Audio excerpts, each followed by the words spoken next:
Pemirsa, bacawa pres Ganjar Pranowo telah mengerucut ke satu nama dan siap diumumkan. Nama jodoh Ganjar akan diumumkan langsung oleh Ketua Umum PDI Perjuangan Megawati Soekarno Putri.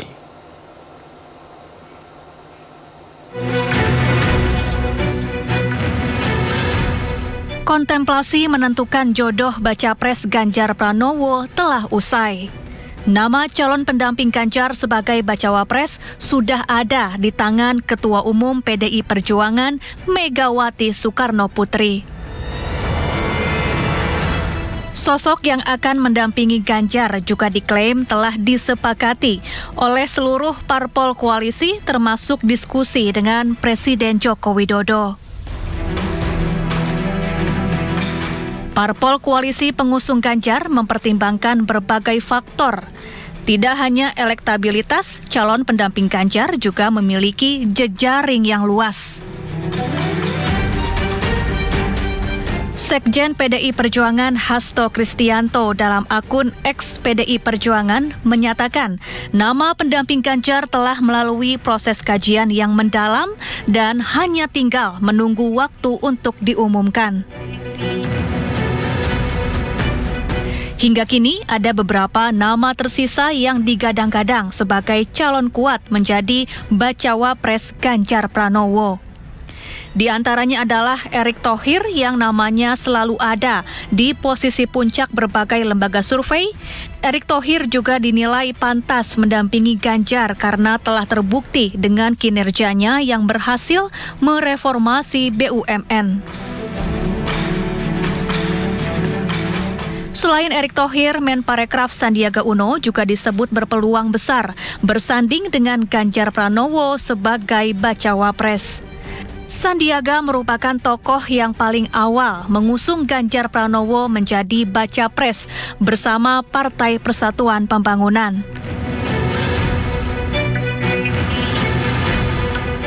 Sosok selanjutnya yang juga disebut pantas mendampingi Ganjar adalah mantan Gubernur Jawa Barat Ridwan Kamil. Emil dinilai memiliki komunikasi yang baik dengan semua kalangan. Ia juga dinilai sebagai sosok yang bisa diterima oleh semua pihak. Siapapun yang terpilih untuk mendampingi Ganjar sebagai bacawa pres, namanya kini telah berada di tangan Megawati dan akan segera diumumkan ke publik pada momentum yang tepat. Tim Liputan iNews melaporkan. P3 mengungkapkan bakal calon wakil presiden pendamping Ganjar Pranowo sudah mengerucut ke dua nama. Dua nama itu adalah Menparekraf Sandiaga Uno dan Menko Polhukam Mahfud MD. Sementara itu PDI Perjuangan menyebut kemungkinan sosok bacawa pres Ganjar adalah perempuan. Dan untuk mengulasnya kami sudah bergabung bersama Ketua DPP Partai Perindo Bidang Politik Yusuf Lakaseng dan Direktur Eksekutif Indikator Politik Indonesia Profesor Burhanuddin Muhtadi. Nanti juga akan bergabung bersama kita dari P3 Bang Ahmad Baidowi. Saya sapa terlebih dahulu Pak Yusuf. Pak Burhanuddin, selamat sore. Selamat sore, Mas. Selamat sore, Mas Burhan. Oke. Pak Yusuf.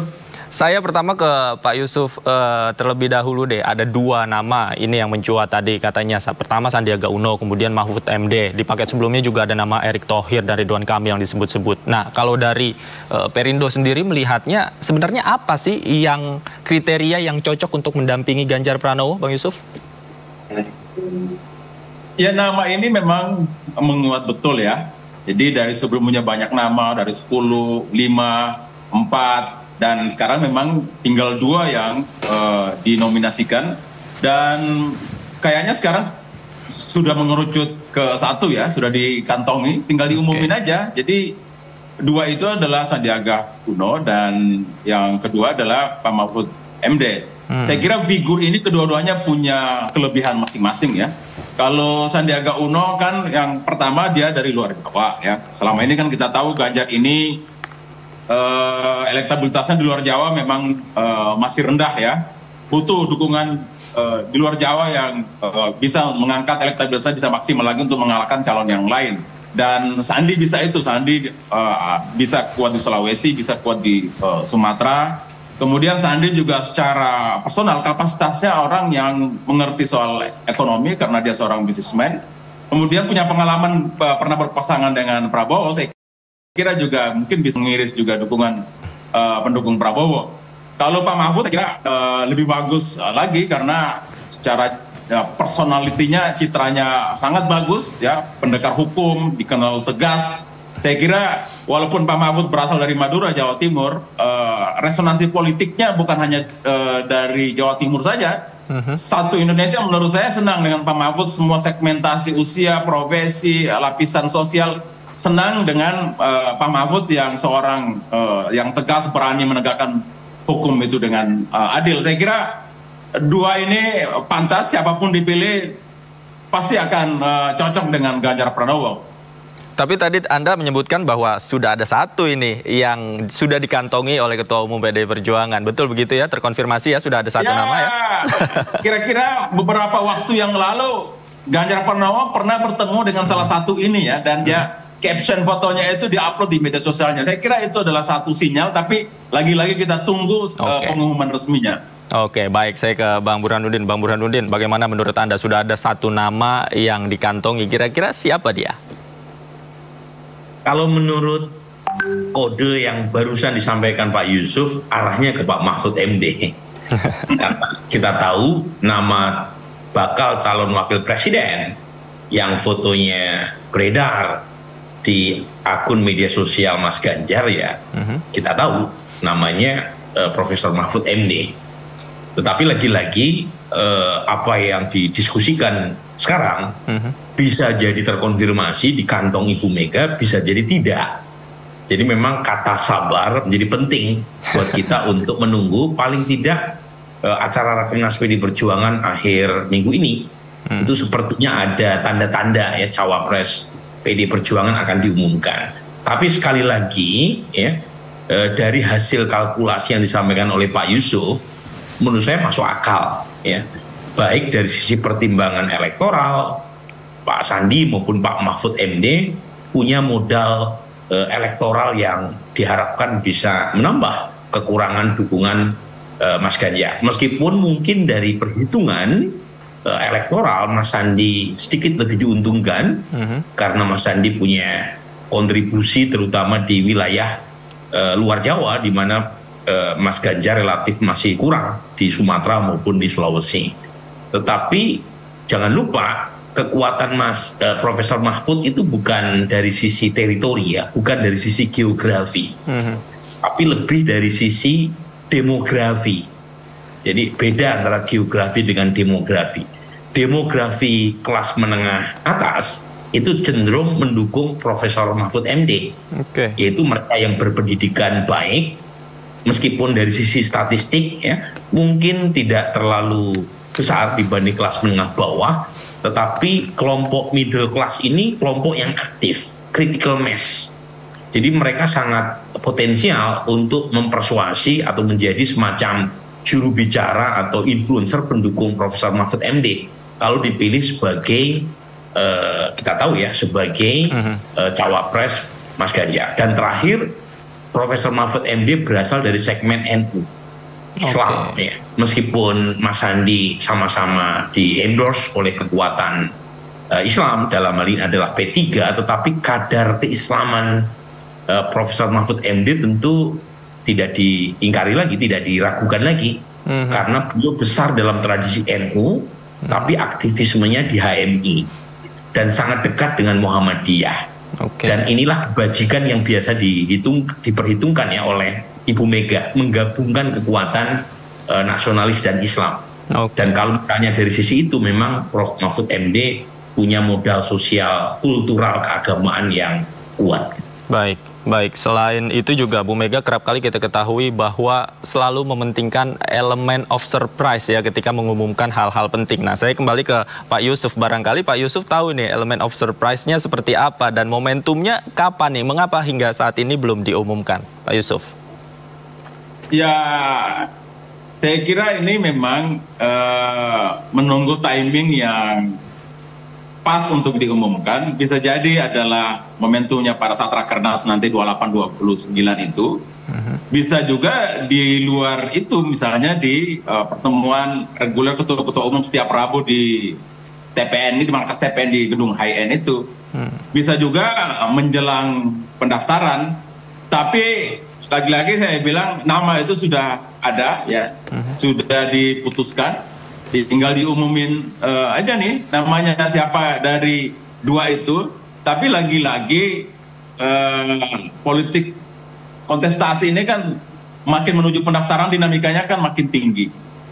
Siapa tahu ada kejutan seperti pada pemilu sebelumnya ya, ketika peristiwa Pak Mahfud yang tidak jadi dicawapreskan berganti dengan Pak Maruf Amin di penghujung jalan itu, siapa tahu ada turbulensi yang terjadi dan ada kejutan seperti itu yang membuat kita semua terpanah ya. Dan saya kira ini memang kita belum tahu, tapi dua nama itu menguat dan saya kira itu yang sedang digadang-gadang.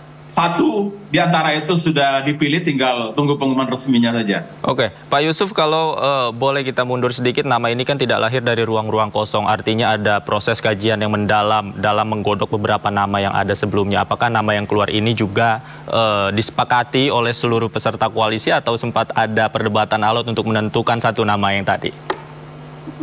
Saya kira di koalisi ini nggak ada yang alot ya. Kita justru memberi keleluasaan kepada Mas Ganjar ya untuk memilih siapa pasangannya, siapa yang dirasa paling cocok, chemistry-nya pas, dan yang paling penting ada insentif elektoral dia berikan ketika mereka berpasangan. Yang kedua, memperkuat citranya makin positif, dan seperti saya bilang tadi, kedua ini memperkuat citra Ganjar untuk makin positif.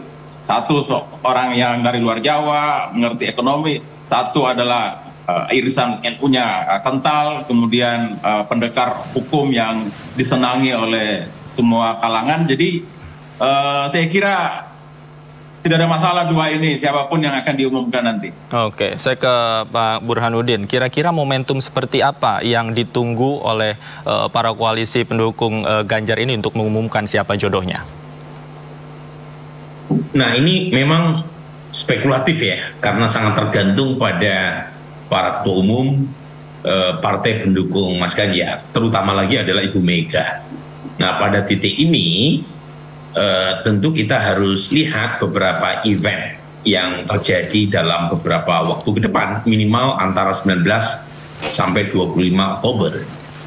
Nah, ini terus terang sangat tergantung ya pada perhitungan Ibu Mega, tentu dengan komunikasi dengan para ketua umum partai pendukung. Siapa yang mengira ya Mas Ganjar diumumkan tanggal 21 April 2023, sehari sebelum Lebaran. Padahal awalnya santer terdengar Mas Ganjar akan diumumkan di acara besar PD Perjuangan dalam rangka memperingati Hari Pancasila, ya, Juni 2023. Ternyata dipercepat. Jadi hal-hal yang sangat taktis dan berkembang di lapangan itu saya kira sangat ditentukan atau sangat diperhitungkan oleh Ibu Mega, termasuk suka tidak suka ya Ibu Mega mungkin merasa perlu untuk membicarakan calon yang ada di kantongnya dengan Presiden Jokowi. Jadi apakah sudah ada pertemuan dengan Presiden Jokowi atau belum membahas masalah cawapres Mas Ganjar, itu yang kita tidak tahu gitu. Jadi lagi-lagi yang tahu ya Ibu Mega dan Pak Jokowi. Nah, jadi lebih baik kita sabar saja menunggu gitu ya. Yang pasti nama yang ada di kantong Ibu Mega sudah melewati banyak pertimbangan, baik dari sisi kuantitatif maupun kualitatif, dan tinggal kalau istilahnya Mas Sekjen Hasto gitu ya, tinggal menunggu pengumuman. Karena bagaimanapun masih ada waktu sebenarnya ya buat partai-partai pendukung capres, karena waktunya masih sebulan gitu ya, ya. Masih waktunya masih panjang. Jadi kita aja nih ya, para pengamat dan media yang terburu-buru mendesak para elit partai, padahal waktunya masih panjang. Jangan lupa nih ya, dalam sepak bola, jangankan waktu normal, waktu injury time aja mungkin terjadi kejutan, apalagi dalam politik. Nah, misalnya kemarin di acara di Liga Champions ya, Lazio versus Atletico, itu Provedel, kipernya Lazio menyamakan kedudukan di menit 95. Nah, itu sepak bola. Apalagi politik yang tentu kejutannya jauh lebih besar. Apalagi politik yang semua kemungkinan masih bisa terjadi. Kita nantikan bersama nanti surprise-nya seperti apa nih Pak Yusuf dan kawan-kawan di koalisi pendukung Ganjar. Terima kasih banyak atas waktunya Pak Yusuf. Pak Burhanuddin juga terima kasih banyak atas waktunya sudah bergabung bersama kami di Sindo Sore. Selamat sore, sehat selalu Bapak-Bapak.